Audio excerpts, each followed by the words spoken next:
In 1257, Hulagu Khan moved towards Baghdad. A de facto alliance was formed between Christian powers and the Mongols to eliminate Islam. The Crusaders and the Armenians attacked in northern Syria, diverting some of the Turkish contingents that might have been available for defense of Baghdad.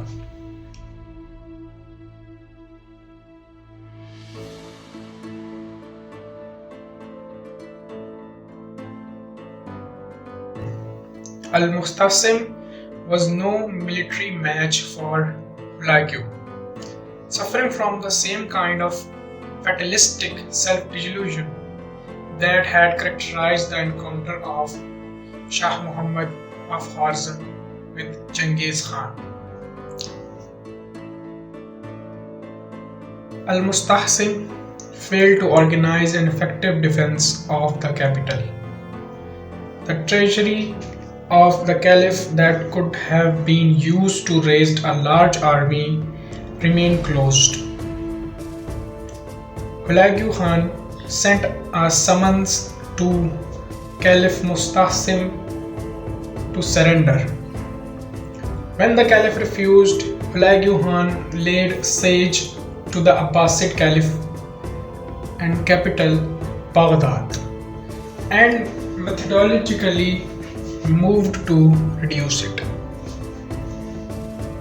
In 1258, the city of Baghdad surrendered. No description can do justice to the horrors that followed. The sack of Baghdad lasted a week. More than 1 million inhabitants were slaughtered. Al-Mustasim was wrapped in a carpet, beaten with clubs, and trampled to death by Mongol horses.